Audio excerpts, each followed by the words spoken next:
chouette. Bravo. Puis derrière, on a une vraie volonté, ce que je disais à monsieur, de faire porter ça, non pas que par Lohan, parce que Lohan a initié, mais que chaque personne dans l'entreprise, je dis bien chaque personne, porte un bout du sujet.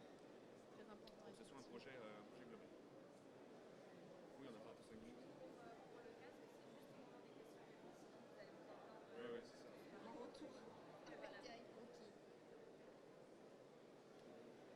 Donc, ouais, c'est un beau projet.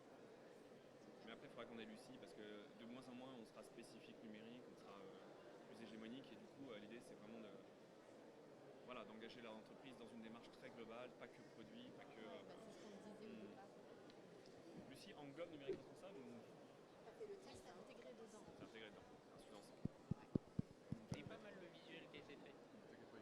Ouais, c'est pas... Et j'ai plus de quoi on s'est inspiré sur... Bon, après, c'est un peu le bazar au milieu, j'espère qu'on n'a oublié personne. Non, mais je trouve que le visuel est sympa. C'est ton petit gars qui te l'a fait aussi? Non, ça on l'a fait en interne.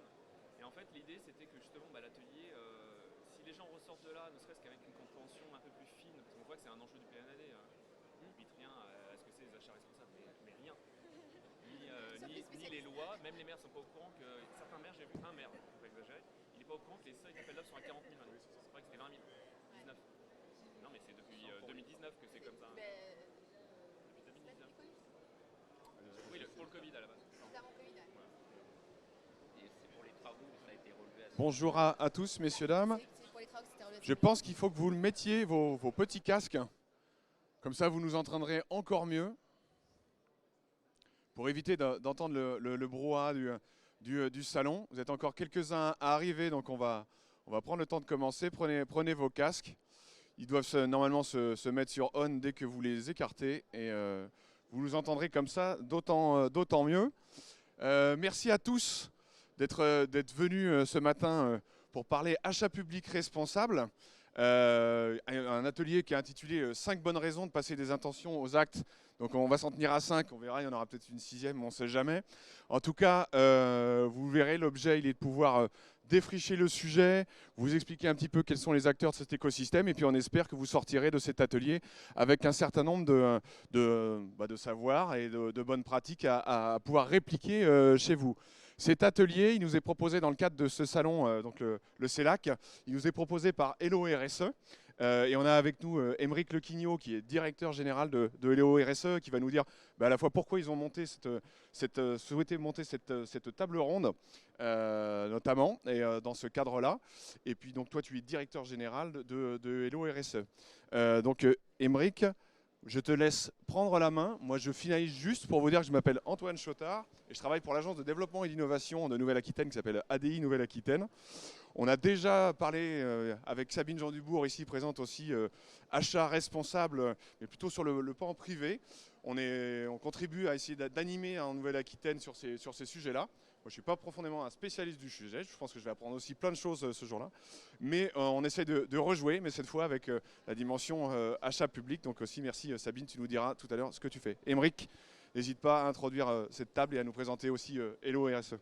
Oui, alors bonjour à tous. En effet, je suis le directeur général de Hello RSE, qui est une start-up bordelaise qui existe maintenant depuis 3 ans, qui adresse la commande publique et qui a pris le parti de faciliter un sourcing responsable pour les acheteurs publics et par extension les acheteurs privés, dont c'est un enjeu de plus en plus. Alors, le constat, il est simple. Aujourd'hui, on doit aller vers la RSE, on doit aller verdir nos achats, tant d'un point de vue social, et ça c'est très important, la RSE c'est souvent associé uniquement au côté écologique, mais social qu'écologique. On doit y aller parce qu'il y a des lois, on doit y aller parce qu'il y a un cadre juridique de plus en plus présent, mais on doit y aller aussi pour l'avenir de la planète, l'avenir de nos enfants, et il se trouve qu'il y a énormément de leviers pour y aller, mais qui sont encore assez méconnus. C'est un peu ce qu'on a voulu faire avec cet atelier, vous proposer de mieux comprendre, mieux appréhender ce qu'est la RSE, mieux appréhender ce qu'est un achat responsable, un achat durable, l'aspect durabilité est important, de voir un peu tous les labels qui existent aujourd'hui, les certifications, les normes, mais aussi voilà, les guides à votre disposition, les sites, les partenaires,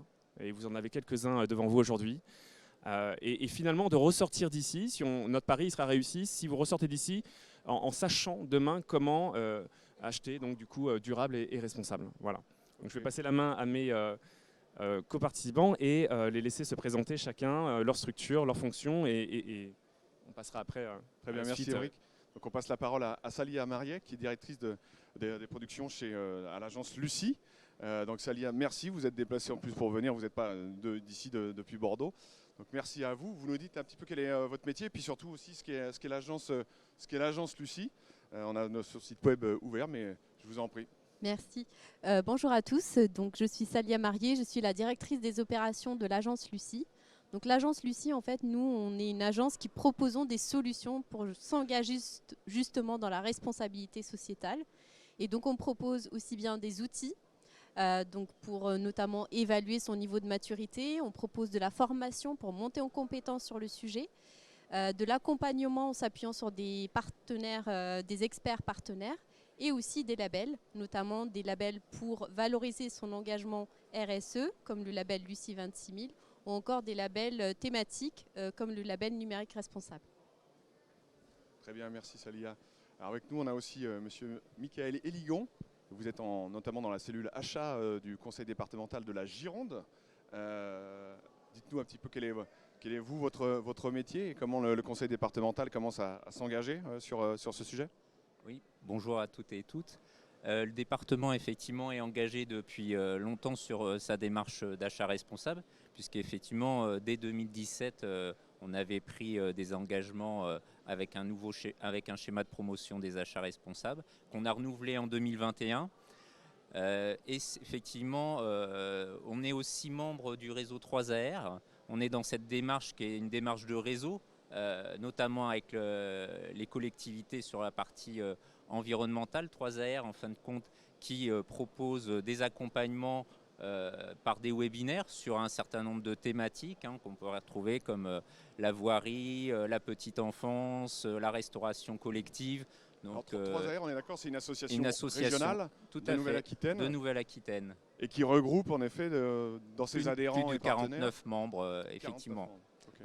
Donc on va y retrouver effectivement des collectivités plus importantes, mais aussi des services de l'État comme l'ARS, où effectivement on est en train de vous présenter quelques membres. Et donc effectivement il y a un accompagnement qui est fait dans les démarches environnementales sur des thèmes très larges. Et il y a aussi un accompagnement aussi dans je fais, parce qu'effectivement le tout c'est d'être sensibilisé, de former, mais parfois effectivement dans la mise en œuvre ça peut être un peu plus compliqué, et il y a une démarche en fin de compte à un accès de conseils minutes, où parfois quand on est confronté à la mise en place d'une clause environnementale dans un marché, on a besoin aussi du réseau pour nous accompagner à aller vers ces achats responsables, et donc effectivement 3AR propose un conseil minute. Et parmi ses membres fondateurs, si je ne dis pas de bêtises, il y a la Chambre régionale de l'économie sociale et solidaire, il y a l'ADEME. Il va y avoir l'ADEME, il y a le département, on va y retrouver aussi d'autres membres comme l'UGAP aussi, qui sont présents dans cette et d'autres collectivités effectivement. Okay. Merci, on va revenir tout à l'heure sur aussi votre vision. On va terminer le tour de table du coup avec Sabine Jean Dubourg, qui représente.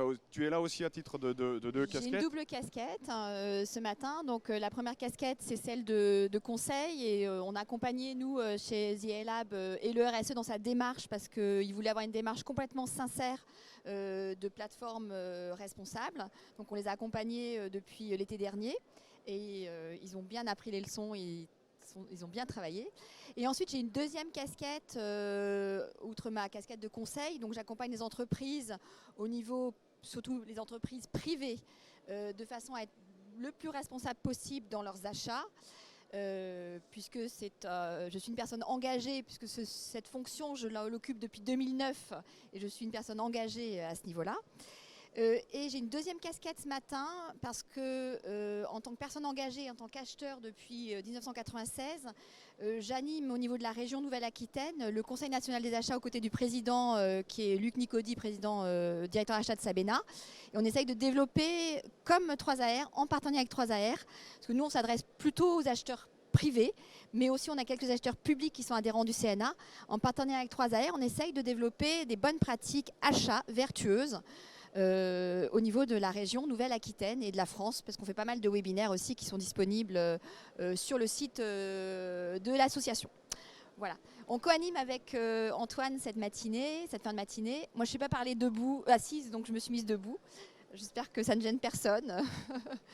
Voilà, donc Très bien, on merci. fait un petit tour de table de ce côté-là pour savoir... Alors oui, on va passer de votre hein côté en fait, parce qu'on va quand même vous engager un petit peu aussi dans l'atelier, ça serait pas mal.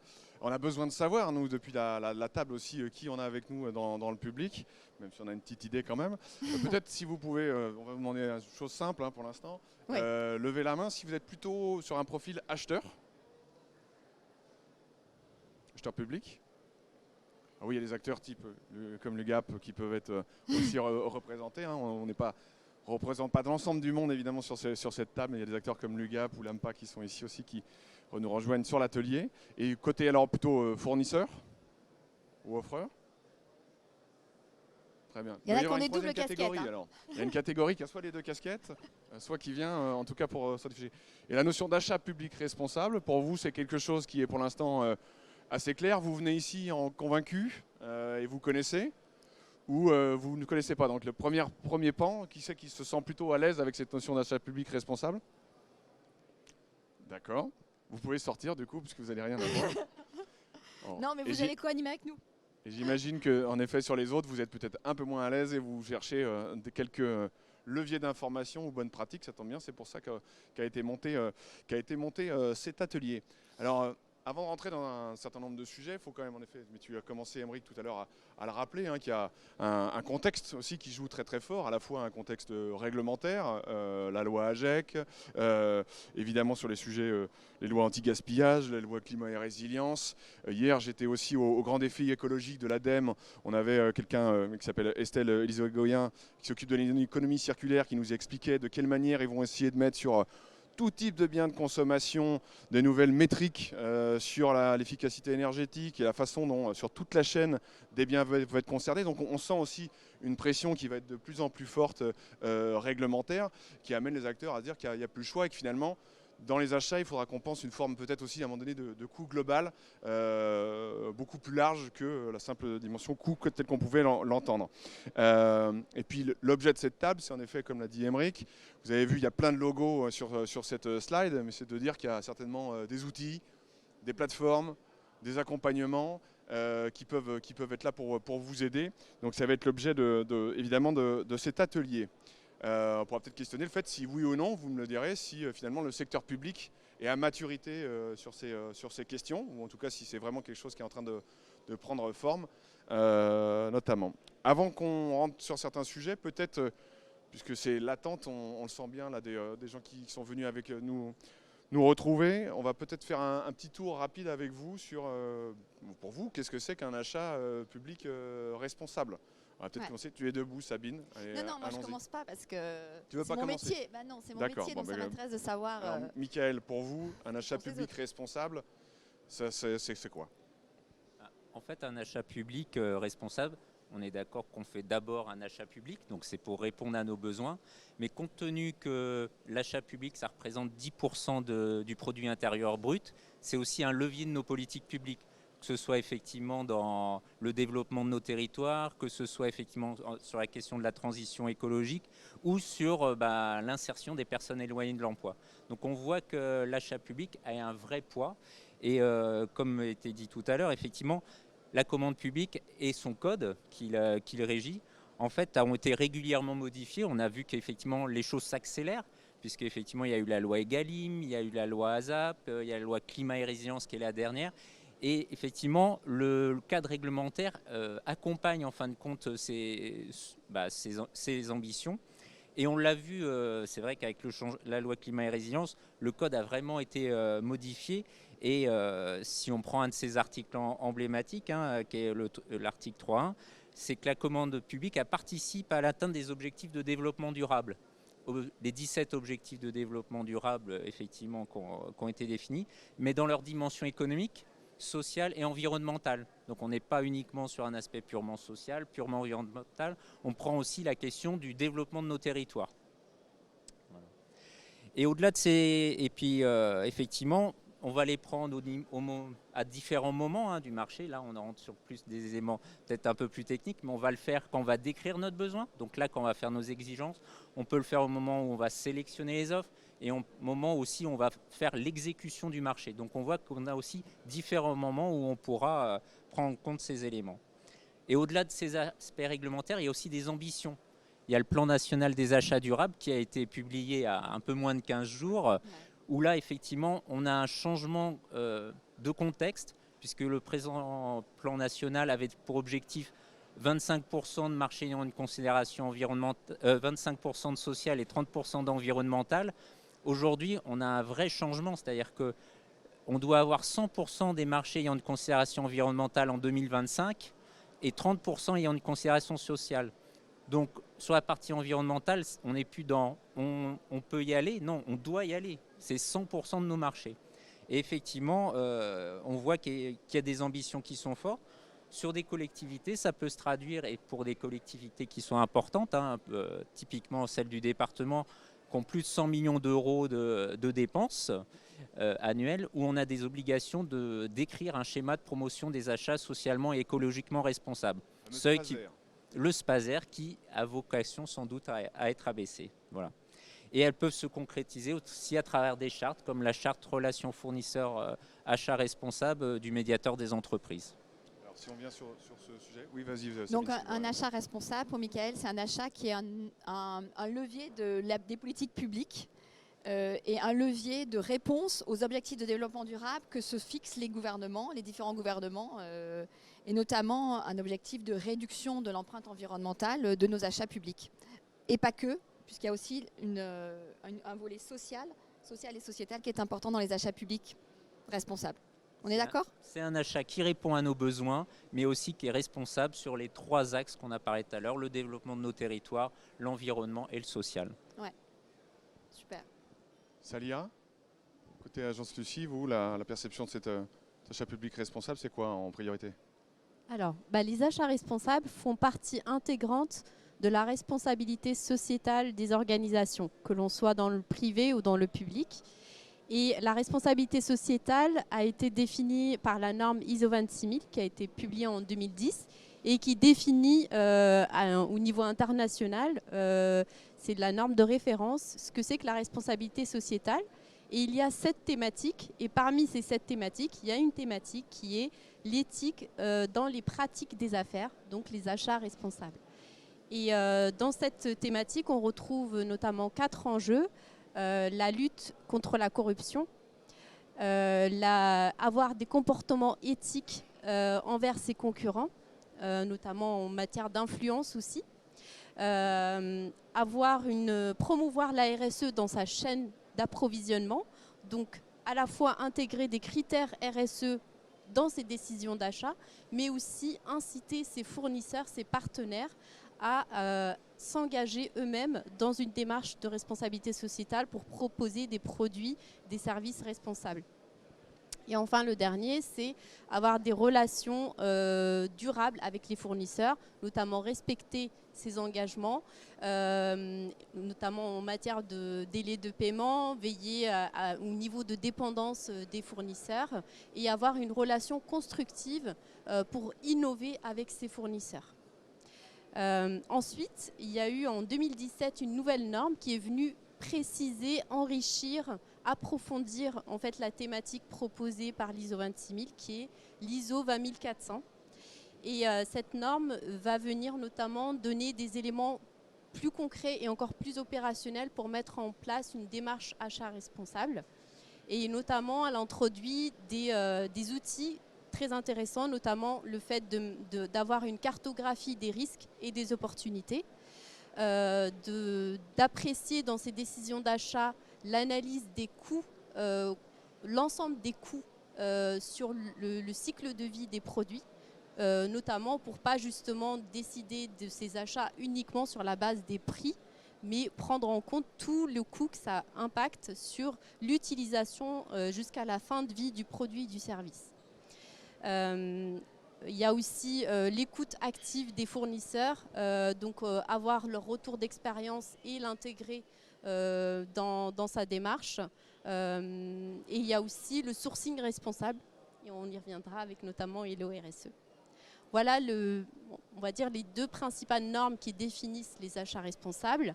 Et ces normes ont donné lieu à des labels, notamment des labels RSE, comme Lucie 26000, et un label thématique, le label Relations fournisseurs et achats responsables, qui est porté par le ministère des Finances, par le médiateur des entreprises. Voilà. Très bien, c'est Merci, déjà Saya. complet. Ouais. Peut-être justement, on peut rebondir avec Émeric, puisque tu évoquais la question notamment du sourcing. Donc Émeric, toi, ta vision et la vision de Hello RSE? Oui, alors ça s'appuie beaucoup, la démarche Hello RSE, sur ce que vous venez de dire tous les deux. C'est évidemment un cadre législatif, des lois, mais pas que pour être punitif, pour vraiment faire progresser l'ensemble de la société, côté privé, côté public. Ça s'appuie sur des labels, ça s'appuie sur des vendeurs qui sont derrière ces labels. Et l'intérêt aujourd'hui, si on ramène finalement le raisonnement à quelques chiffres, c'est aussi de se dire qu'aujourd'hui, chaque année, ça a été une étude WWF, Global Footprint Network. Vous savez, ils ont inventé le concept du jour de dépassement. Chaque année, on dépense, enfin on consomme 1,75 fois ce que la Terre produit en ressources naturelles. Donc sans faire l'ayatollah de l'environnement, on voit bien qu'il y a un problème de surconsommation et on n'en est qu'au début. Aujourd'hui, les appareils électriques et électroniques, c'est la première source de déchets dans le monde. Et en France, on est parmi les mauvais élèves. On consomme 21 kilos, on jette 21 kilos de débris numériques chaque année, là où la moyenne mondiale, c'est 3 fois inférieure. Donc on doit tous faire des progrès là-dessus. Et pour nous, chez Hello RSE, la plateforme d'achat responsable, l'enjeu, ça va être à la fois au niveau du produit, de proposer des produits qui sont plus réparables, plus durables sur notre plateforme. Pas que, mais on tend à favoriser, à mettre en avant ces produits plus que d'autres. Et puis évidemment des vendeurs qui sont derrière ces produits et de voir d'un point de vue local comment ils travaillent, de social, environnemental. Si je reviens sur la notion de produit, elle est très importante parce que finalement tout part quand même de là. Et le produit, vous allez voir que ça implique bien sûr des choses sur les matières premières, l'extraction des matières premières, le fait qu'elles soient recyclées ou non, recyclables ou non, qui sont des ressources rares, qui sont très impactantes pour la planète, mais c'est aussi un caractère social, parce que derrière ces produits, il y a des usines, il y a des schémas de production, il y a des employés qui travaillent auprès de matières toxiques, il y a aussi le travail des enfants. Voilà, donc tous ces labels qui commencent à émerger, dont le label par exemple TCO, qui est un label suédois qui existe depuis 25 ans, prennent en compte toutes ces dimensions sociales et environnementales et garantissent aux acheteurs un achat plus engagé, plus durable. Évidemment, il y a aussi le côté réparable, et alors là on parle beaucoup de l'indice de réparabilité qui a fêté ses 1 an, qui désormais était un peu incitatif, un peu pour éduquer, qui désormais va faire, et puis qui était très déclaratif pour les constructeurs, c'est les constructeurs qui fournissent cet indice de réparabilité. Désormais, il y a la DGCCRF qui va commencer à appliquer des contrôles sur ces déclarations, ces autodéclarations. C'est très important. Et d'ici 2024, cet indice va évoluer. Il n'est pas parfait aujourd'hui, notamment parce que, par exemple, il repose sur 5 critères. Et ces 5 critères sont rarement mis en avant sur les sites. Il n'y a quasiment aucun site dans le monde qui met en avant ces sous-critères. Par exemple, le critère du prix des pièces détachées, qui est fondamental. Le produit a beau être réparable, les pièces ont beau être disponibles. Si le prix des pièces dépasse le prix du produit neuf, vous imaginez bien que vous irez plutôt vous orienter vers des produits neufs. Donc ça, c'est un des défauts de ce label, mais il va progresser, ce label. Il va notamment prendre en compte, dès 2024, l'aspect d'évolutivité. Et ça, c'est très important pour un produit. C'est-à-dire que tant côté software que hardware, le produit devra pouvoir exister au-delà des 3 ans observés aujourd'hui, notamment jusqu'à 5, peut-être 7 ans. Et ça va nous permettre de radicalement baisser notre consommation, de consommer plus responsable. Donc voilà, cet aspect produit, finalement, il résume assez bien à lui tout seul la démarche d'achat responsable, se soucier de l'impact sur l'environnement, de l'impact sur le social, les personnes qui sont derrière, qui travaillent réellement dans ces usines et de quelle manière. Et aujourd'hui, il y a des beaux outils pour, comme Hello RSE, mais pas que, parce que Hello RSE derrière, c'est toute l'éducation aussi, c'est de dire tel label correspond à telle façon d'obtenir le label. Est-ce qu'il y a ou non des audits de terrain? Est-ce qu'il y a des choses qui sont faites plus ou moins sérieuses? Est-ce que c'est que de l'autodéclaration? Voilà. On éduque la commande publique, la commande privée à ce que sont ces labels, et ça fait partie de la démarche d'achat responsable, de faciliter comme ça la compréhension des enjeux qui gravitent autour. d'éducation. Là, tu évoques plein d'éléments de contexte qui permettent de comprendre qu'on est en effet dans un mouvement qui s'engage, qu'il y a des émergences et des outillages, notamment en termes de labels. Ça permet aussi de dire que finalement, on est peut-être un peu moins aveugle sur le cycle de vie des produits, sur cette prise en compte de l'amont, de l'aval, et de toute une chaîne dans laquelle est impliqué le produit qu'on va acheter, par exemple. Mais tout ça, ça veut dire aussi qu'on fait bouger peut-être les acheteurs, non ? Et qui a donc besoin, tu l'évoquais en termes de formation, Sabine. Tu m'entends pas assez ? Ouais, je t'entends pas. Mais il faudrait que tu reprennes ton petit casque. Alors, c'est vrai que vous entendez peut-être très très bien, nous moins. Oui, que ce sujet finalement, ça veut dire aussi que les acheteurs en eux-mêmes, eux bougent. Il y a des éléments de contexte qui bougent, mais comment on fait aussi bouger peut-être les acheteurs pour qu'ils soient plus vers ça ? Moi, je pense que la première chose, c'est la prise de conscience qui est importante, qu'il faut tous y aller. Les acteurs engagés, moi je le vois, hein, je forme pas mal d'acheteurs privés et les acteurs engagés, depuis une dizaine d'années que je fais ce métier-là, pas de conseils, mais d'acheteurs engagés et responsables, je m'aperçois que les gens sont de plus en plus conscients qu'il faut bouger. Donc la première chose, c'est prendre conscience prendre conscience qu'il faut qu'on prenne en compte les objectifs du développement durable. Ce n'est pas des jolis petits logos et quelque chose qui est hors sol. C'est vraiment une nécessité qu'on y aille tous ensemble. Et un développement durable, c'est un développement pour tous et pour longtemps. Donc quelque chose qui est inclusif, quelque chose qui préserve l'environnement pour nos enfants, nos petits-enfants et puis toutes les générations d'après. Donc la première chose qui me semble importante, c'est la prise de conscience. Et c'est ce que j'aime bien dans cette entreprise et le RSE, c'est qu'ils sont tous conscients d'eux et ils ont tous envie que leurs vendeurs prennent conscience d'eux et que leurs acheteurs prennent conscience d'eux. Et on s'aperçoit dans l'étude qu'on a faite des acheteurs publics, on a faite là sur fin d'année 2021, que la prise de conscience, elle n'y est pas tout le temps et les outils, ils sont pas non plus maîtrisés. Donc la deuxième chose après la prise de conscience, à mon avis, c'est la formation. Et là, c'est vrai qu'il y a 3R qui a fait un formidable travail avec le Reséco et avec, aide-moi Michael, une autre association ou un autre ADEME, je crois, ADEME Reséco. Ils ont mis en place des MOOC et ça, je pense que ça serait important que les acheteurs qui sont présents ici prennent du temps pour regarder ces MOOC. Donc ils sont gratuits, ils sont disponibles, hein, c'est ça. Donc voilà, de façon à savoir de quoi on parle quand on parle d'achat responsable. Donc nous, on a défini autour de cette table ronde ce que c'est un achat responsable. Donc il y a la notion de besoin. Donc je vais revenir un peu sur le besoin. Moi, j'aime bien la petite méthode, je ne sais pas si vous la connaissez, la méthode bisou. Vous connaissez la méthode bisou, ceux qui connaissent bien. Donc le bisou, c'est B, besoin, I, immédiat. Est-ce que j'ai besoin immédiatement de ce que je vais acheter ? S, c'est semblable. Est-ce que j'ai pas quelque chose de semblable dans ma collectivité qui fait que j'évite d'acheter quelque chose, que j'ai déjà quelque chose de semblable ?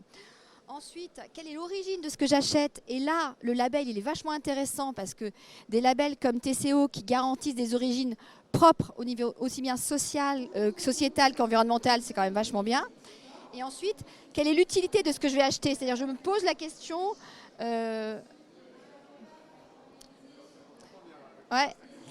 Je me pose la question de à quoi ça va servir. Donc, j'achète pas quelque chose qui est surqualitatif ou sous-qualitatif parce que l'idée, c'est que ça dure longtemps ce que j'achète. Donc, rappelez-vous déjà la première chose, c'est la petite méthode bisou qui permet d'acheter le bon produit au bon endroit avec les bonnes garanties. Et après, une fois qu'on a décidé d'acheter, il y a ce qu'on appelle le sourcing responsable.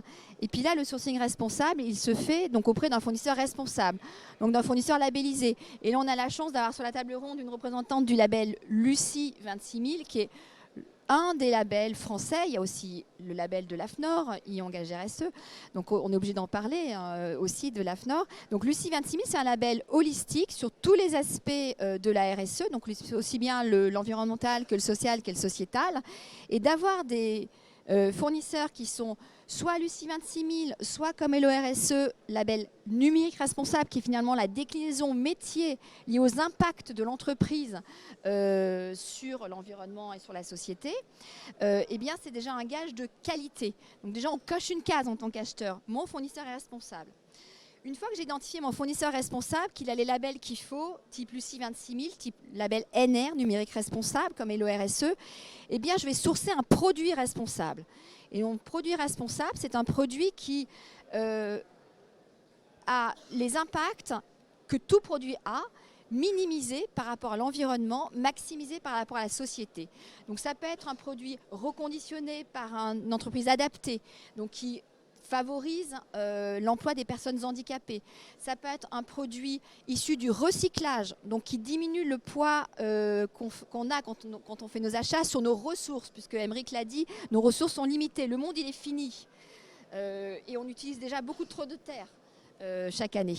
Voilà. Et après, comme le disait Saïla et comme le disait Michael, on le fait dans le cadre d'un process qui est hyper pro, un process d'acheteur professionnel. Donc ça veut dire que je fais mon appel d'offres, j'envoie le même appel d'offres à tous mes fournisseurs, quels qu'ils soient. Je lui donne les mêmes données pour qu'ils puissent répondre. Je lui donne le même temps pour qu'ils puissent répondre. Quand il a répondu, j'analyse selon une grille qui est prédéfinie au départ et qui permet d'objectiver la décision de l'acheteur. Et ensuite, quand je suis dans la vie quotidienne avec cet acheteur, ce fournisseur, je suis transparent, je suis éthique.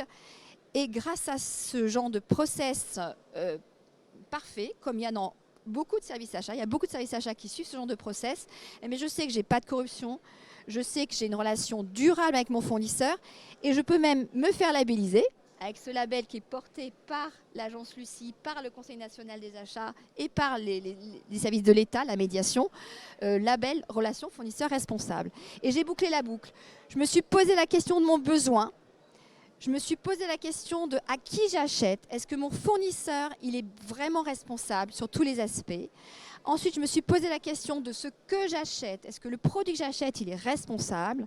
Et enfin, j'ai une relation fournisseur qui est responsable tout au long de mon interaction avec le fournisseur. Et là, je peux dire que je suis un acheteur responsable qui contribue aux objectifs nationaux, internationaux de développement durable. Voilà. Il y a du travail, hein. Ce n'est pas très très simple, mais ça se fait. Et quand on prend les choses comme ça, ça se fait très bien. Vous voulez peut-être réagir à ce que vient de dire Sabine. N'hésitez pas aussi côté public à lever la main. Hein. On avait dit qu'on prendrait du temps avec vous, donc n'hésitez pas à réagir ou à poser des questions d'emblée pendant cet échange, plutôt que de garder forcément que du temps à la fin de l'atelier. N'hésitez pas à nous poser la question d'ores et déjà, donc n'hésitez pas. Peut-être, Michael, vous vouliez réagir peut-être par rapport à ce que vient de dire Sabine? Juste renforcer le propos pour dire qu'effectivement, il y a toute cette démarche-là, mais cette démarche-là, ça peut paraître effectivement très important pour des collectivités moindres, hein. Des collectivités importantes, effectivement, c'est des démarches qui peuvent s'inscrire avec du personnel, un process qui est important.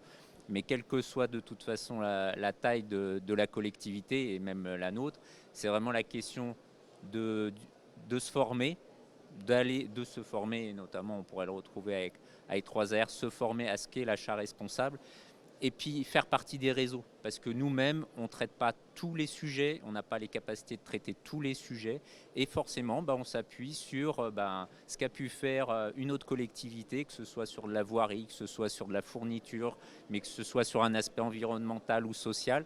Et en fin de compte, c'est à travers les réseaux qu'effectivement, on arrive à atteindre ces objectifs, parce qu'effectivement, pour le coup, seul, c'est un sujet qui peut paraître très compliqué, mais qu'on peut arriver effectivement ensemble à traiter.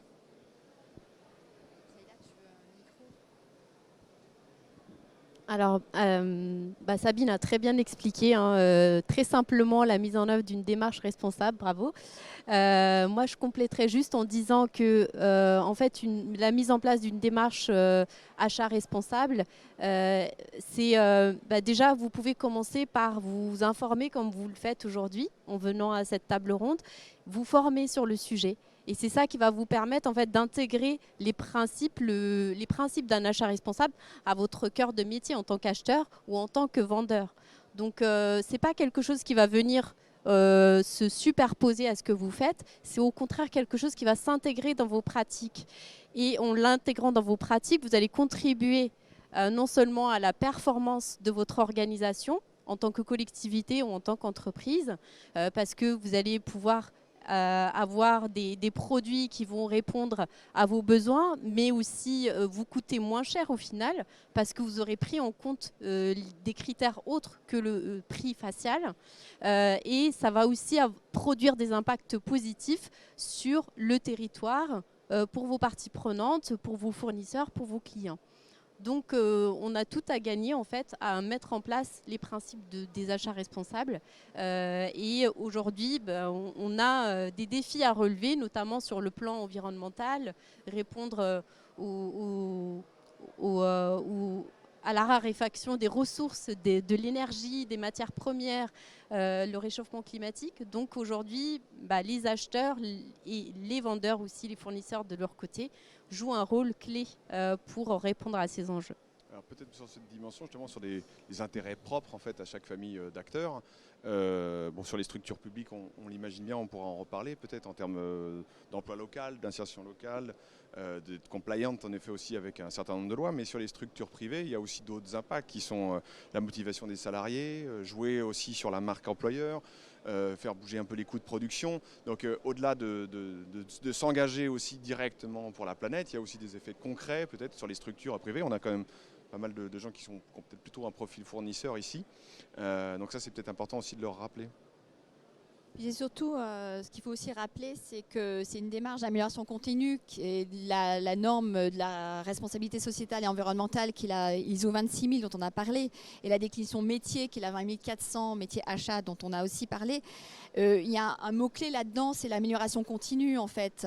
Ce qui est plus important souvent dans le schéma, dans la démarche achat responsable, c'est plutôt le chemin que le but qu'on a à atteindre en fait. C'est ce que je dis souvent, ça permet déjà d'encourager les acheteurs à y aller, parce que des fois on a l'impression que la montagne est trop haute à gravir et du coup qu'on ne va jamais la gravir. Non, mais commencez à monter, et ce qui est important c'est que vous commenciez à monter. Et donc d'autant plus qu'on le redit, mais il y a quand même de la disponibilité de MOOC gratuits très pédago qui permet d'y aller. Et puis, comme disait Michael, il y a le réseau aussi. Il y a les réseaux 3AR, il y a le réseau CNA, et puis il y a le réseau des autres collectivités qui permet, avec Rapide, en fait, on n'a pas parlé de Rapide, mais c'est vrai que Rapide, c'est une mine d'informations pour les acteurs du public, les acheteurs du public, sur lequel il y a toujours quelqu'un qui a la solution à votre problème, en fait, sur Rapide. Rapide, c'était le service qui était évoqué tout à l'heure sur le Ouais. 3R. Voilà. Tu veux peut-être parler de Rapide ? Oui, Rapide, effectivement, c'est une plateforme qui est mise en place par le Commissariat général au développement durable, qui porte le plan national des achats durables et qui permet, en fin de compte, et gratuitement, chacun peut s'y inscrire et poser sa question. Et généralement, il y a toujours quelqu'un dans le réseau qui vous répond. Et quand je vous parlais des structures comme les nôtres, qui pourtant sont assez importantes, des fois, ça nous arrive assez régulièrement de poser des questions et de pouvoir partager avec d'autres acheteurs publics ce qu'ils ont pu faire et ce qu'ils peuvent nous apporter. Ok, très bien. Vous l'écrivez comment, Rapide? Comme Rapide? Rapide, vous l'écrivez comment? RAPI et 2D.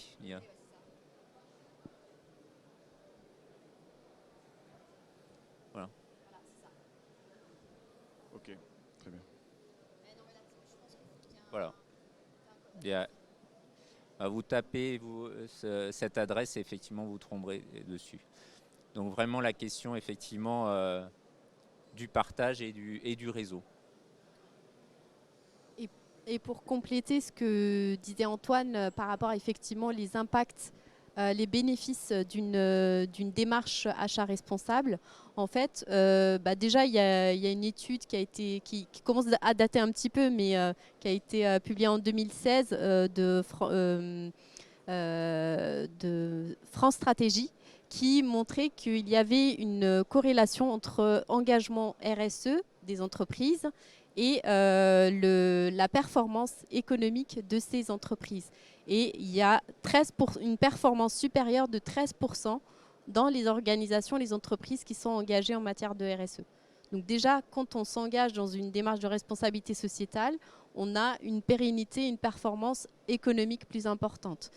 Et en général, les 4 grands bénéfices qu'on observe dans une démarche responsable, c'est le fait que ça contribue à réduire ses coûts, donc à être plus efficace et donc à faire plus avec moins de ressources, donc c'est toujours mieux. Ça a un impact aussi sur les collaborateurs, ça permet de rendre plus attractives les organisations. Aujourd'hui, on sait que c'est un critère qui est très important dans le choix des organisations pour les salariés ou ceux qui cherchent du travail. Donc rendre attractif et pouvoir attirer les talents, c'est très important. Et ça donne du sens aussi au travail aux collaborateurs qui sont aujourd'hui demandeurs d'être impliqués dans des organisations qui sont responsables. Le troisième bénéfice, c'est de réduire les risques. Donc, notamment à travers les achats responsables, il y a notamment la loi devoir de vigilance qui s'applique aujourd'hui aux grandes entreprises, mais ça peut s'appliquer aussi à toutes les autres organisations. C'est limiter le plus possible les risques d'atteinte aux droits humains, notamment d'atteinte à l'environnement, et donc intégrer la gestion des risques. Ça permet de diminuer l'impact sur son image, sur sa réputation, et qui peut se traduire par une perte de productivité si on n'y fait pas attention. Et puis enfin, c'est la possibilité de développer des opportunités et donc pouvoir accéder plus facilement notamment à des marchés comme la commande publique, et on sait que les critères aujourd'hui deviennent incontournables, les critères RSE, et aussi développer des opportunités, notamment par l'innovation, puisqu'en étant dans une démarche responsable, notamment en collaborant avec ses fournisseurs, ses partenaires, on va répondre, peut-être détecter des besoins auxquels on n'a pas de réponse aujourd'hui et développer de nouveaux produits et services qui répondent à des besoins d'intérêt général. Exactement, ouais. Moi je rebondirais sur cette dimension en tant qu'aussi accompagnateur des entreprises en région, sur le fait que, y compris dans la nature des soutiens qui existent aujourd'hui, je pense à l'échelle de la région Nouvelle-Aquitaine, qui est évidemment l'acteur avec lequel je travaille le plus, où à un moment donné, même si on n'est peut-être pas encore en train déjà de parler d'éco-conditionnalité des aides, on a de toute façon une tendance à soutenir de plus en plus aussi, y compris un fournisseur qui demain deviendra peut-être un vendeur responsable, on va dire, que dès sa démarche de description de son produit, de création de son produit, de conception de son produit ou de son service, il va de toute façon être questionné de plus en plus là-dessus pour que ça corresponde avec des engagements en termes de développement économique régionaux ou en tout cas sur différentes échelles de collectivités locales. Donc d'une certaine manière, oui, on disait ici qu'il n'y a plus le choix d'une certaine manière aussi de prendre en considération ces aspects-là, parce que, y compris sur la genèse du produit ou du service, ça sera de toute façon questionné de plus en plus. À l'échelle aussi des programmes d'accompagnement, y compris de ceux qui peuvent être à la fois des vendeurs, mais aussi des acheteurs, je pense notamment au tissu industriel de la région. Dans les programmes d'accompagnement, on a beaucoup accompagné sur le lean, la robotique, la transition numérique, mais maintenant on voit très clairement des parcours entrés qui vont questionner en effet la RSE, l'éco-conception, l'évolution des achats. Donc le tissu d'entreprise aussi régional va être de plus en plus sensibilisé à ça. Ce n'est pas toujours forcément leur première considération et leur problème premier. Ils ne vont pas tous devenir des entreprises à mission du jour au lendemain. Mais par contre, les accompagnements les sensibilisent et les accompagnent de plus en plus là-dessus. Les accompagnements, je passe aussi des accompagnements publics, quoi. Voilà. Et si je peux juste... La problématique qu'on a, c'est vrai quand on est acheteur, que ce soit privé ou public, c'est de trouver des fournisseurs responsables. Et c'est vrai que quand la première fois j'ai parlé à Émeric, c'était en juillet, je lui ai dit mais votre plateforme, moi j'en rêve en tant qu'acheteur, parce que c'est une plateforme qui met à disposition pour les acheteurs, qui fait le tri en fait, qui fait le travail qu'on n'a jamais le temps de faire en tant qu'acheteur, de sourcer le bon fournisseur et le bon produit responsable. Et c'est vrai que de plus en plus, nous en tant qu'acheteurs responsables, on voit qu'il y a l'offre qui va en face de notre besoin. Et quand moi je me suis mise en 2009 au sujet achat responsable, il y avait plein de marchés sur lesquels il n'y avait pas d'offre. Donc qui vous dire acheteur responsable sans offre en face, dit pas acheteur responsable puisqu'il n'y a pas d'offre en face. Et c'est bien que la région Nouvelle-Aquitaine, l'ADEME finance des projets qui permettent que l'offre responsable se développe. Parce que ce n'est pas tant d'avoir des acheteurs responsables et des politiques d'achat responsables, encore faut-il avoir en face une offre. Et c'est quand même souvent là où le bas blesse. Donc je suis ravie que la région aille dans le bon sens. Oui, alors en plus là-dessus, il y a différents types de démarches, c'est-à-dire qu'il y a à la fois des dimensions qui sont aussi sur de l'accompagnement public, sur des plateformes de sourcing public qui existent. Je pense à des gens qui sont là, côté AMPA, on a des acteurs comme l'UGAP qui sont présents avec nous aujourd'hui. Donc il y a déjà des dynamiques, mais aujourd'hui, ce que j'en comprends, y compris à travers des démarches comme celle de Hello RSE, c'est qu'on a une diversification de cet enjeu de rendre un peu moins aveugles les acheteurs sur ces sujets-là. Et donc il y a comment dire, c'est un vrai mouvement, ça, le fait de dire en effet le sourcing est en train d'imploser sur ces dimensions, quitte à dire peut-être que d'ailleurs demain, ce qui était des sourcings généralistes, enfin des plateformes de sourcing généralistes ne vont plus avoir le choix et vont de toute façon devenir des plateformes de sourcing responsables. Ouais, c'est un... Bon, j'espère avoir tout entendu parce que c'est vrai que c'est un peu bruyant, mais j'ai eu une discussion il n'y a pas longtemps. Bien, on peut même se parler en même temps qu'on parle, c'est un peu bizarre, mais ça marche quand même. C'est ça, un peu drôle. peur du retour. Mais j'ai discuté il n'y a pas longtemps avec le président de ESS France. Alors, je serais curieux de savoir dans l'Assemblée qui sait ce que c'est une ESS, un ESUS, comment ça s'obtient, quelles sont les limites, les avantages. Mais néanmoins, il porte quelque chose de très fort. Il porte le fait qu'on apporte une reconnaissance compréhensible par le commun des mortels, qu'on s'y intéresse un petit peu, des impacts que peut avoir une société, une entreprise, d'un point de vue d'utilité sociale. Et d'un point de vue, moi je voulais revenir sur le point 2, c'est pour moi le point plus important des 5, c'est profitable. Voilà. C'est profitable à toutes les organisations, c'est profitable à une collectivité d'acheter responsable. Alors on a fait un petit sondage sur le salon, qu'est-ce que pour vous un achat responsable? Quasiment tout le monde nous dit, tous les maires nous disent c'est un achat local. Alors chacun sa définition. C'est pas toujours vrai qu'un achat local est plus responsable qu'un autre, mais c'est vrai qu'il y a la logique de circuit court qui est intéressante. Néanmoins, on voit bien à travers ces dépenses que l'acteur public, la commande publique, est un acteur économique qui va favoriser la transition sociale et écologique de son territoire.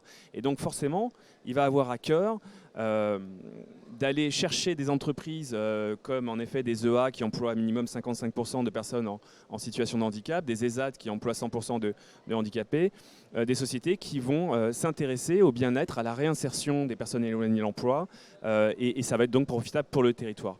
D'un point de vue entreprise privée, chose que je défends aussi aujourd'hui. C'est intéressant d'un point de vue économique parce que ça nous permet de nous ouvrir à des nouveaux marchés. D'un point de vue innovation, je suis désolé, aujourd'hui il y a encore trop peu de sites. Il y a des sites qui font une démarche vers des achats responsables, des sites même grand public comme Boulanger, comme Leroy Merlin, qui sont un peu plus en avance que les autres, qui mettent un peu mieux en avant l'indice de réparabilité, mais ça s'arrête à là. Et c'est vraiment dommage parce qu'on a aujourd'hui tous les leviers, c'est une start-up qui vous le dit avec les moyens d'une start-up, de mettre en avant et des produits mieux certifiés et des fournisseurs plus engagés. Nous, on y trouve notre compte largement en termes d'innovation, parce que le marché n'est pas aujourd'hui préempté, et également de marque employeur. Voilà, c'est le dernier point. Je le vis pleinement en ce moment. Notamment, vous savez, peut-être qu'il y a des entreprises privées ici, vous connaissez la difficulté à recruter des développeurs. La ressource la plus rare en France, plus rare que n'importe quel minerai. Et il se trouve qu'au-delà du salaire, au-delà de l'intérêt du développement qu'ils ont à produire, ils viennent chez nous, ils sont attirés par notre marque parce que ça donne du sens à ce qu'ils font. Et ça donne du sens, ils vont être d'autant plus bons, d'autant plus innovants, d'autant plus créatifs. Et forcément, l'entreprise privée, il trouve aussi son compte d'un point de vue marque employeur, même si ce n'était pas du tout la raison d'être d'Hello RSE au départ. Non, mais je te rejoins complètement là-dessus. Je prends un autre exemple. On fait intervenir dans une semaine sur notre assemblée générale, que je vous invite tous. On fait intervenir un spécialiste des low-tech et en face, qui s'appelle Philippe Biwix. Et en face, on va mettre des entreprises de la région Nouvelle-Aquitaine. On en a une qui s'appelle Materup, que vous connaissez peut-être, qui a fait des très belles levées, qui annonce des nouveaux projets ici sur la métropole, mais qui est basée dans les Landes. Ciment bas carbone. Exactement, qui fait un ciment bas carbone à partir d'argile. Ouais. Et en préparant l'AG, je suis à moitié en train de vous spoiler le truc, mais il faudra aller voir. On questionnait le fait qu'évidemment, qu'ils soient engagés eux, dans cette transition environnementale, qu'ils soient sur ce type de produit, si eux, ça avait un impact justement sur leur capacité à recruter, et à recruter des ingénieurs qui sont de plus en plus dans des dilemmes entre être dans la haute technologie et en même temps trouver du sens et trouver des entreprises qui ont une raison d'être qui leur convient. Donc, en effet, c'est un problème de plus en plus récurrent auquel les écoles d'ingénieurs vont faire face aussi d'ailleurs. Et Materup nous dit très clairement qu'en effet, ils n'ont pas trop de problèmes là-dessus. Donc réussir à dégoter ce type de compétences-là et être raccord avec ça, c'est aussi en effet profitable pour la marque employeur et au-delà. Nous, on va, vous allez voir, rapidement s'inspirer de beaucoup de choses, mais on va essayer de mettre en place un certain nombre de fonctionnalités sur le site tout au long de l'année 2022, mais notamment au-delà des labels, au-delà des certifications qu'on va expliquer, etc. Mais on a eu l'idée de donner la parole aussi aux vendeurs. Aujourd'hui, dans cette galaxie de labels, de certifications, c'est important aussi de pouvoir faire témoigner le vendeur sur ce qu'il fait en termes de social, d'écologique, en interne et en externe. Et on voudrait à travers ça, finalement, pour l'acteur public, mais aussi l'acteur privé qui achètera demain sur notre plateforme, donner un peu plus de lisibilité et que ça oriente son choix définitif envers un produit plutôt qu'un autre. C'est très bien parce qu'en fait, on s'aperçoit d'une chose, c'est que souvent, c'est ceux qui en parlent le plus qui en font le moins.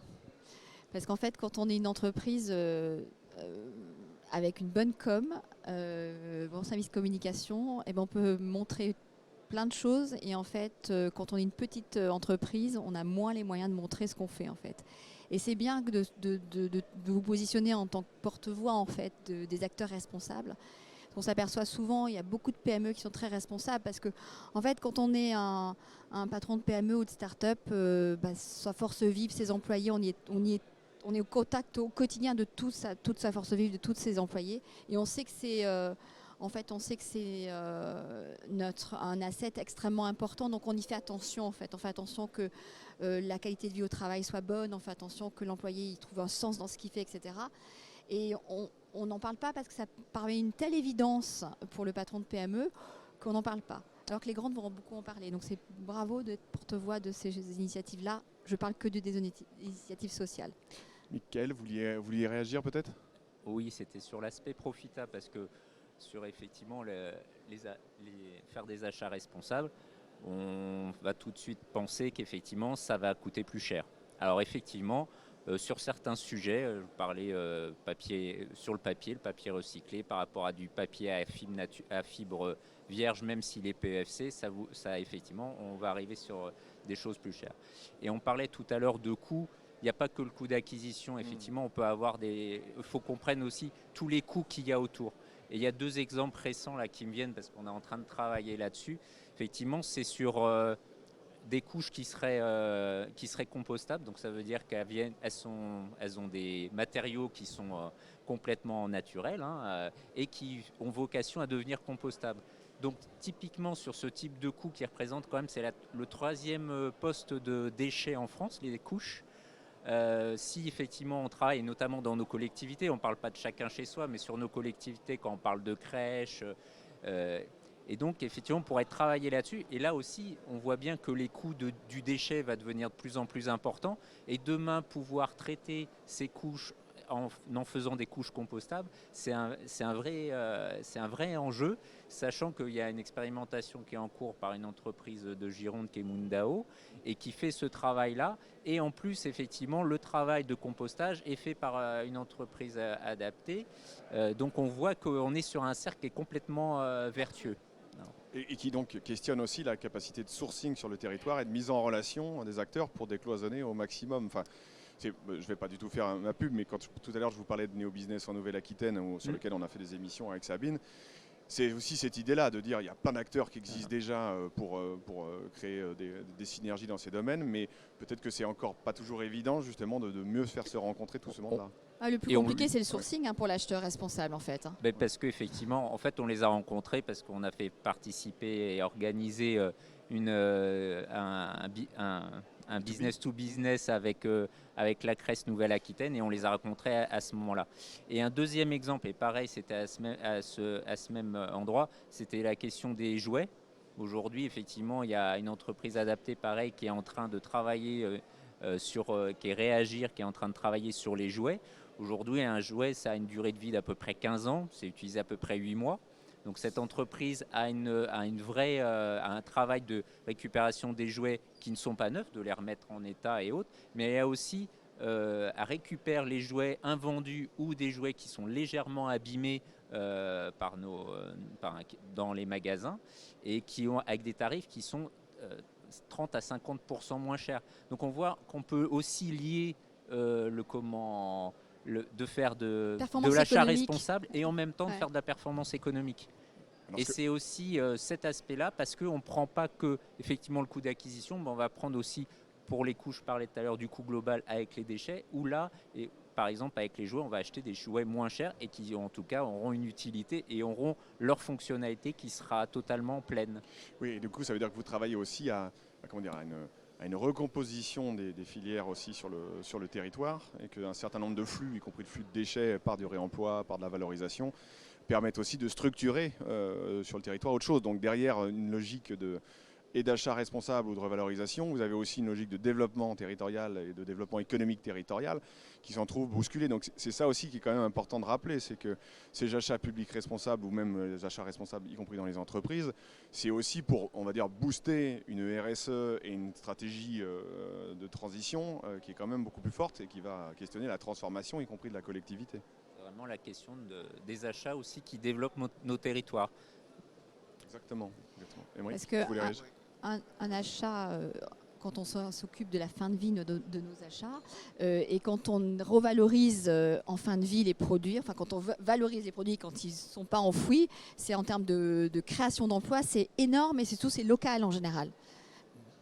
Et moi je voulais juste ajouter, merci Mickaël, de remettre en avant le côté prix, parce qu'évidemment, tu as tout à fait raison, la perception c'est que la RSE c'est plus cher, je l'ai eu sur le salon tout au long de ces 2 jours, et tu as tout à fait raison de dire, nous on est une marketplace, donc évidemment on sait que la commande publique vient minimum pour 40%, enfin, en général autour de 40% pour le prix, et on a des vendeurs tiers qui sont sur notre plateforme, hein, c'est une marketplace, donc, qui sont des ESAT, des EA ou même des entreprises, des SAS, et qui proposent des produits reconditionnés 30 à 40% moins chers que le neuf.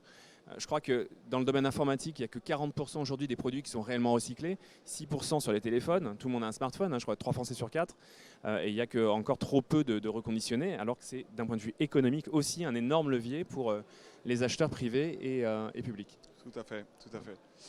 Peut-être Salia, sur justement, là on parle de l'engagement quand même à la fois côté fournisseur mais aussi côté acheteur à venir. Est-ce que vous avez aussi des tendances à faire remonter sur le fait qu'il y a encore beaucoup de travail à faire et vraiment de la formation à faire, ou on est quand même là sur un mouvement, on va dire, exponentiel et vous voyez que les choses bougent fortement ou pas ?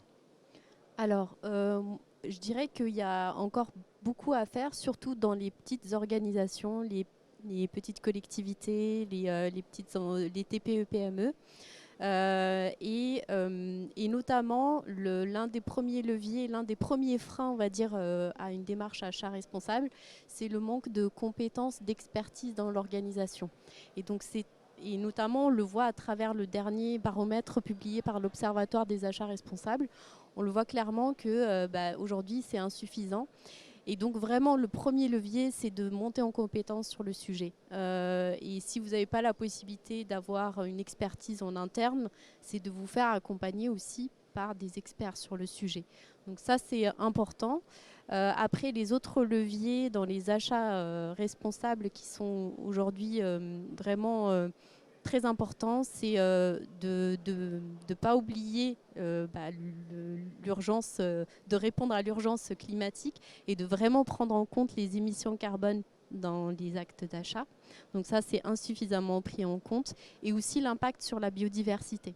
Lorsque vous allez acheter certains produits, eh bien, certains produits vont contribuer à la déforestation et donc à dégrader la biodiversité. Aujourd'hui, on est face à un effondrement de la biodiversité et on sait que plus de 80% de ce qu'on consomme, de ce qu'on achète, ça provient de la biodiversité. Et ça, il ne faut pas l'oublier. Voilà. Et en bon naïf, sur ces domaines-là, est-ce qu'il y a des secteurs, des axes où finalement l'offre de vendeurs responsables est malgré tout beaucoup moins forte ? Tout à l'heure, on prenait un exemple avec Materop sur du bâtiment et sur du béton bas carbone. J'imagine qu'on en a peut-être moins que des vendeurs de matériel, y compris numérique, qui seraient peut-être plus responsables. Donc est-ce qu'il y a j'allais dire, des trous dans la raquette qui permettent pas d'aller assez vite sur l'achat responsable dans certains domaines ? Alors aujourd'hui, on peut avoir certains secteurs comme par exemple le numérique. Donc aujourd'hui, on sait que le numérique a un impact, un poids dans les émissions carbone notamment. Et le matériel, en particulier le matériel. Voilà, le matériel. D'où l'enjeu justement de développer le reconditionné.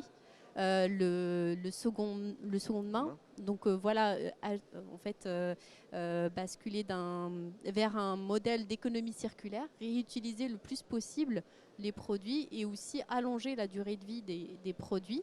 Donc là, je pense qu'il y a beaucoup à faire et il y a beaucoup d'opportunités aussi, du coup, pour des entreprises, des organisations de se développer dans ce domaine-là. Donc voilà, moi je dirais plutôt sur ce secteur-là.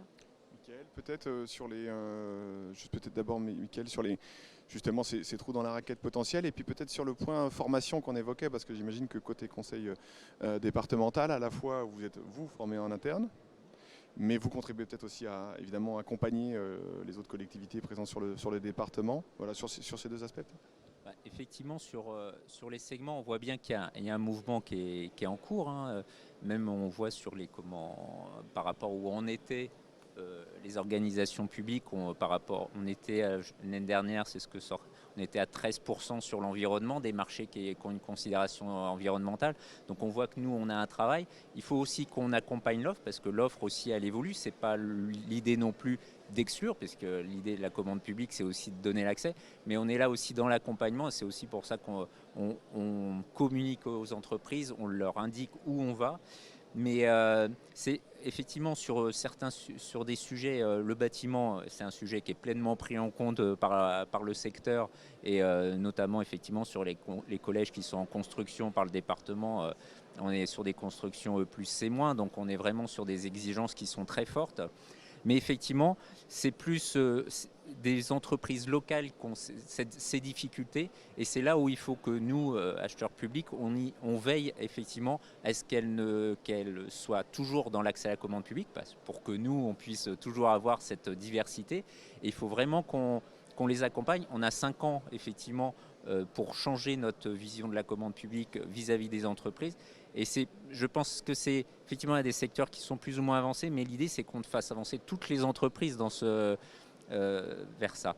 Et sur les collectivités, effectivement, nos grosses collectivités, nous on a des process beaucoup plus longs, et puis on est soumis à des règles du fait de nos niveaux d'achat qui sont plus importants. C'est-à-dire que les petites collectivités ont plus de capacité, par l'utilisation effectivement d'achats à moins de 40 000 euros, de solliciter effectivement des entreprises qui sont plus respectueuses de la RSE.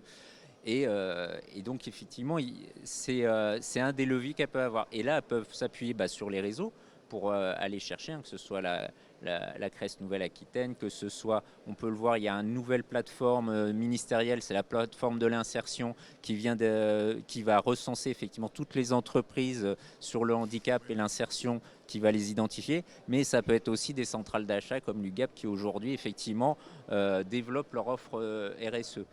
Donc effectivement, on a tous les secteurs sont en train de se développer, mais on voit bien qu'effectivement c'est tout le monde avant, même dans les acheteurs publics, tout le monde n'est pas arrivé au même niveau, mais c'est pareil pour les entreprises, entre les grandes entreprises et les plus petites entreprises, le tout c'est qu'on y aille tous. Et sur la question de la formation, on vient de lancer ce mois-ci un plan de formation au département, parce qu'on a notre nouveau schéma de promotion des achats. Le précédent, c'était le premier, donc il y avait des ambitions. Et puis, en fait, il faut accompagner les agents, mais pas seulement ceux qui rédigent les marchés, c'est aussi les prescripteurs. Parce que les prescripteurs n'iront vers les achats responsables que parce qu'eux-mêmes sont convaincus que le produit ou le service qui leur est proposé, de manière opérationnelle, rendra le même service. Parce que s'ils ne rendent pas le même service, ils n'iront pas. Tout simplement parce qu'on a envie que la route soit construite, on a envie qu'effectivement les enfants ont des couches qui débordent pas. Enfin voilà. Donc non, mais ça doit être un vrai service. Le produit doit rendre le même service. Donc effectivement, il faut aller vers ça. Et donc c'est la formation. Et nous, effectivement, nous-mêmes, on a fait un plan de formation là avec 3 AR qu'on a mandaté pour effectivement former sur 2 ans l'ensemble des agents de la chaîne achat, que ce soit les prescripteurs ou les rédacteurs. Très bien, merci. Émeric, tu voulais peut-être faire une dernière remarque, et après on va passer à des questions dans la salle. Vous avez certainement des envies, des remarques. Alors non, c'était juste pour... Là, on a beaucoup parlé des vendeurs, et c'est indispensable. On a bien sûr des entreprises où on veut qu'elles favorisent la réinsertion, l'emploi des personnes en difficulté, fragiles. Moi, je voulais juste aussi reparler un petit peu du produit. C'est vrai qu'il y a une pluralité de façons de reconnaître un bon produit d'un mauvais ou autre, mais il faut juste avoir en tête que sur un produit numérique, dont nous c'est un peu une de nos expertises, mais aussi sur les produits mobiliers ou autres, la papeterie, l'hygiène, 90% en général de l'énergie dégagée par ces produits, c'est à la fabrication. Hein. Donc La prolongation de la durée de vie est extrêmement importante, mais si on veut vraiment avoir un impact demain aussi en tant qu'acheteur, c'est vraiment s'intéresser au produit en lui-même, sa conception, le mode de production, les matériaux qu'il utilise, les matières premières. Vous aurez beau avoir un vendeur en France, Asus, ESAT, si il utilise des PC qui sont fabriqués n'importe comment, bon, c'est compliqué. Voilà, donc moi, la chance qu'on a, c'est que tout ça est en train de se régulariser un petit peu, de se normer. Au niveau européen, français, on est très innovant avec cet indice de réparabilité qui va le devenir un indice de durabilité en 2024. Il y a aussi le label suédois TCO, il y a le label IPIT. Dans chaque secteur, il y a les 2 ou 3 labels qui comptent et c'est le rôle, je pense, des plateformes rapides, des plateformes du marché de l'inclusion aussi, de nous, de LORSE, d'orienter les acheteurs vers ces produits-là. Qui impliquent donc les impacts sociaux et environnementaux à chaque fois, de la production jusqu'à la livraison, l'utilisation et après. C'est à la production que se décide si le produit sera réparable ou non. Ce n'est pas après coup. TCO lutte pour des produits viables à 7 ans. Ce qui est une petite révolution par rapport à ce qu'on fait aujourd'hui. Et éco-conçus, pour qu'on puisse les réparer. Exactement. Donc on peut passer en effet peut-être au... Bien sûr. Peut-être que dans la salle, il y a déjà quelques remarques ou questions. Alors, Antoine, je voulais juste compléter par rapport au choix, au label. Notamment, donc Émeric, tu parlais des labels produits. Moi, je voulais parler des labels de démarche, qui en fait valorisent l'engagement responsable des organisations. Des critères importants à prendre en compte dans vos choix, c'est de prendre des labels qui ont un haut niveau d'exigence et de crédibilité. Et ça, c'est apporté par le fait que ces labels soient alignés sur des normes de référence. Donc ça, c'est important. Que ce soit des labels qui soient attribués suite à une évaluation par des évaluateurs indépendants. Ça aussi, ça apporte la crédibilité. Et attribués aussi par des comités de labellisation indépendants. Donc ça garantit en fait le sérieux, la crédibilité d'un label. Bien, merci pour la précision. Et regardez dans le label ce que ça couvre en fait. Quand on parle d'un label TCO, c'est vrai qu'il y a tous les aspects du développement durable, mais quand on parle d'un label Energy Star, c'est juste la consommation énergétique en usage. Donc on n'est pas du tout sur la même promesse en fait du label. Donc les 5 points de passage du label, comme je les appelle, moi, ils sont très importants. Bien, merci pour ces précisions. On va passer à des questions si vous en avez. Salia, vous inquiétez pas, on ne vous en veut pas si on vous voit partir, puisque je sais que vous avez un enjeu de train. Et qu'on se rapproche du timing si vous ne l'avez pas vu. Voilà. Peut-être dans la salle, vous avez quelques remarques, étonnements. Oui, monsieur, je vous en prie. Tenez. Ça va vous faire bizarre si vous parlez en même temps. Je ne sais pas, oui, on m'entend? Oui. Bonjour, donc je suis Stéphane Seb, je travaille pour une entreprise qui fabrique des vêtements, donc on est en Gironde. Nos clients sont des conseils départementaux, des conseils régionaux, on est aussi fournisseur de Lampa, dont vous parliez tout à l'heure. Moi j'avais une question justement sur les labels. Vous avez parlé de Lucie, de l'AFNOR, et justement sur la marketplace, comment vous identifiez vos produits AGEC? Puisqu'aujourd'hui, pour les agents publics, on nous demande beaucoup de produits AGEC. Donc comment vous diffusez l'information au niveau de vos clients, par exemple? Et surtout, qu'est-ce qui est plus important? Est-ce que c'est un label pour une société ou est-ce que c'est de présenter clairement des produits AGEC? Je ne sais pas si j'étais clair. Voilà, merci. Ça m'a semblé très clair, moi, comme question. Allez-y. Oui, c'est vrai que c'est une très très bonne question. Alors des produits AGEC, donc la loi AGEC, pour rappel, 20 à 40% de produits reconditionnés, quel que soit quasiment le produit, ça touche à peu près tous les secteurs et évidemment c'est pour une incitation pour l'instant, ça va devenir de plus en plus une obligation, d'autant plus qu'on en a les moyens et qu'on n'a pas vraiment le choix. Le neuf, avec les pénuries qu'on connaît aujourd'hui, vont forcément nous conduire à consommer de plus en plus reconditionné. Comment on fait, nous? C'est tout simple. C'est des entreprises qui sont en général sur notre site. Nous, on est une start-up, donc on a pour l'instant une quinzaine de partenaires qui sont en général spécialisés dans les produits reconditionnés, dont le métier, c'est de récupérer du matériel neuf, de leur donner une seconde vie, de faire travailler parfois des personnes en situation de handicap sur ces sujets. Et tout simplement, aujourd'hui, ces produits, pour moi, sont, sauf erreur de ma part, rentrent dans le cadre de la loi AGEC. On pourrait peut-être apporter une précision, Michael, là-dessus. mais c'est presque aussi simple que ça. Et c'est ce qu'on encourage, nous, en termes de visibilité sur le site. C'est-à-dire que notre vision aujourd'hui, c'est que si c'est un client public ou privé, aujourd'hui, il faut lui proposer le produit dont il a besoin, évidemment. Aujourd'hui, les produits reconditionnés ne concernent qu'une partie, malheureusement, du spectre de tout ce dont on peut avoir besoin. Et même si on t'intéresse qu'à l'informatique, ça ne concerne que, on va dire, moins d'une dizaine de produits, de types de produits. Donc nous, on continue à proposer du neuf. En revanche, ce qu'on veut accompagner, c'est cette transition vers le reconditionné qu'on sait devenir majoritaire dans les 10-15 ans à venir, probablement. Et de ne proposer que des produits qui... alors, vous me direz, il faut du neuf pour avoir du reconditionné, logique, mais que des produits voilà, qui sont issus de l'économie circulaire. Oui, effectivement, il y a des enjeux AGEC sur tout ce qui est textile. Hein. C'est 20% de réemploi ou de réutilisation. Donc ça vient en complément d'autres labels hein, qu'on pourrait avoir sur les textiles. Hein. C'est pour ça que Et pour toi, et là, il y a du coup les labels produits hein, qu'il y a sur le site de l'ADEME hein, qui peuvent effectivement aussi aider. Donc il y a la question effectivement du produit que peut être les articles textiles. On peut parler vêtements de travail, surtout de haute visibilité aussi. Et la question du réemploi et de la réutilisation, bah, notamment de ces vêtements de travail, est un vrai enjeu pour nous. Alors effectivement, on a des obligations de 20%. Aujourd'hui, bah, c'est l'existence de l'offre sur ce type de produit, effectivement, qui va être recherché et qui commence peut-être dès l'éco-conception du produit. En fait, on parlait haute visibilité. Est-ce que les bandes réfléchissantes, c'est quelque chose qu'on pourrait enlever, enfin rechanger et remettre du coup et faire du réemploi sur le vêtement parce qu'on a changé les bandes réfléchissantes et du coup proposer du réemploi. Mais ça, effectivement, c'est tout un secteur qui doit se repenser et donc éco-concevoir ces produits pour pouvoir faire du réemploi, de la réutilisation. D'autres questions? Peut-être Salia et une Je remarque. voulais juste compléter.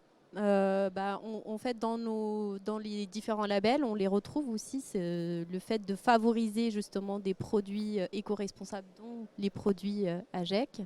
Et donc, on les retrouve aussi bien dans le label RFR avec la stratégie de sourcing responsable, notamment aussi avec des outils comme la plateforme Hello RSE. On le retrouve aussi dans les labels génériques RSE comme Engagé RSE ou Lucie 26000, à travers notamment l'enjeu d'économie circulaire. Et donc, pour tous les acteurs, c'est important de s'engager dans une démarche d'économie circulaire, donc de voir en fait de la conception du produit jusqu'à sa fin de vie, comment on peut minimiser le plus possible les impacts et réutiliser le plus possible les matières. Très bien, merci. Je pense que le timing, ça va être pas mal. Faut y aller. Ouais, je pense qu'il faut. C'est la première table que vous voyez où on demande à un intervenant de partir.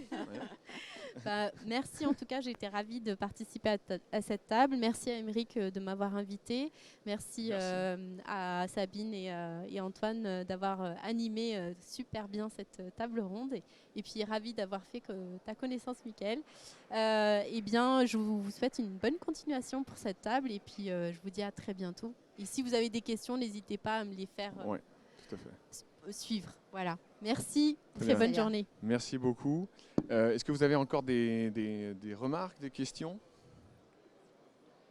Ils ont faim, je crois. Oui, mais souvent il y en a quand même un ou deux, une ou un qui hésite un peu à poser sa question, mais il n'y a pas de mauvaise question. Oui, je vous en prie. Merci. Bonjour, moi je suis conseillère à la CCI. On accompagne des entreprises en termes de RSE. Et je suis une entreprise qui fait de l'équipement sur mesure en fait, d'utilitaires pour les collectivités. Et eux, ils m'ont souligné le fait qu'ils pensaient avoir peu de marge de manœuvre en termes d'achat responsable. C'est-à-dire autant le textile, ils peuvent trouver du local, du recyclé. Autant tout ce qui est acier, ça vient de Chine, ils n'ont aucun pouvoir entre guillemets. Et même le bois pour faire du sur-mesure à l'intérieur, il y a une pénurie de bois actuellement apparemment. Et ils n'ont pas beaucoup d'exigences à imposer à leurs fournisseurs qui ont beaucoup de demandes en fait. Donc ils peuvent trouver moins exigeants. entre guillemets. Donc voilà, je voulais savoir s'il y avait des leviers à actionner à ce moment-là ou sur d'autres... Le levier, c'est la préférence client, qu'on appelle la préférence client, c'est-à-dire qu'en fait, c'est la relation que vous allez avoir avec votre fournisseur qui fera que vous aurez le produit ou que vous ne l'aurez pas. Donc c'est pas facile quand on est une start-up et quand on vient de démarrer, quand on n'a pas un gros volume. Donc en fait, c'est le relationnel qu'il faut essayer de soigner avec le fournisseur. Et le relationnel fait que un fournisseur reste composé d'hommes et de femmes, et quand la relation est bonne, on préfère fournir quelqu'un avec qui on s'entend bien que quelqu'un avec qui on n'a pas des relations bonnes. Donc le premier conseil, c'est de soigner la relation fournisseur. Et le deuxième conseil, c'est que si on veut être une entreprise responsable, on ne doit pas transiger sur la qualité de ce qu'on achète. Donc même à l'étranger, il y a des produits qui peuvent être labellisés avec des labels qui sont robustes. Et quand on parle de bois, le label FSC, qui est un label international, est extrêmement robuste. Et on peut y aller les yeux fermés parce qu'il couvre en plus tout le cycle de vie du berceau, donc de la forêt jusqu'à la scierie et jusqu'à la distribution. Donc typiquement, un critère hyper important sur le bois, c'est le label FSC, qui est encore plus fort que le label PEFC, qui est un petit peu moins puissant. Et donc après, sur l'acier, j'ai pas tellement de solutions parce qu'en fait, sur l'acier, moi j'ai eu hier une discussion avec un des gros de l'acier. C'est en train d'être rendu un peu plus propre. Ils ont quand même la conscience qu'ils sont pas nickel. Donc il faut prendre ce qu'il y a. Ça, et quand nous, on travaille avec des acteurs comme Lenovo, des acteurs comme... Lenovo est un bon exemple parce qu'en fait, tout le monde a l'image d'un acteur chinois peu responsable, etc. Ce sont les premiers, finalement, et c'est peut-être de ça dont on peut s'inspirer, c'est que tant que tout ne sera pas parfait au niveau des matières premières, de la manière de produire, le transport aussi, il faut compenser. Alors, c'est souvent taxé de greenwashing, mais néanmoins, quand vous faites l'effort sur toute la chaîne de production de mieux produire, de mieux construire, de mieux transporter, et qu'il reste encore quelques grammes de CO2, et que vous avez des initiatives dans ce sens pour communiquer dessus auprès de votre futur acheteur, de dire que vous allez, cet impact carbone, le refinancer auprès d'une association, auprès d'une plantation d'arbres ou autre. Moi, je trouve que malgré tout, même si on peut taxer ça avec le greenwashing, je trouve que ça a du sens.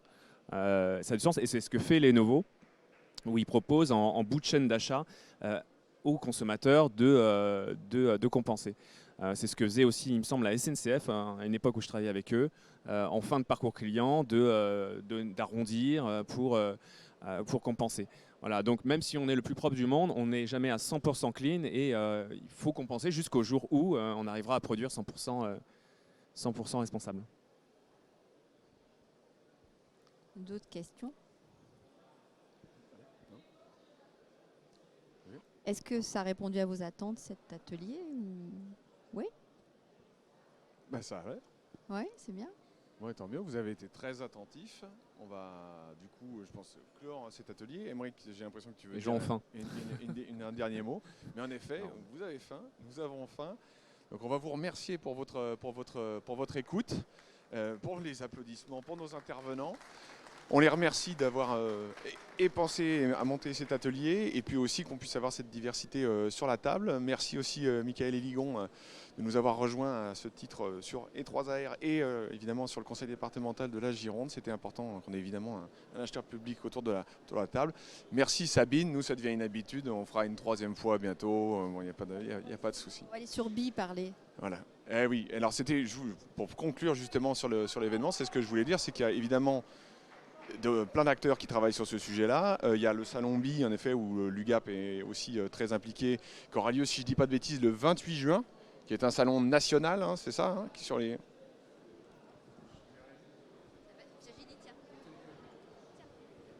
Alors effectivement, le 28 juin, on co-organise donc avec la CCI, avec Bordeaux Métropole, la ville de Bordeaux, un colloque qui a pour objectif de développer donc les échanges et des échanges européens, donc avec des acheteurs publics européens, sur la commande publique responsable en lien avec le développement économique des territoires.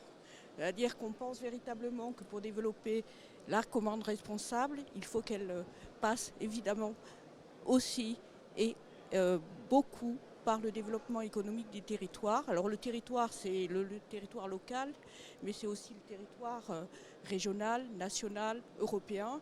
On le sait encore plus actuellement avec la crise Covid, la guerre en Ukraine.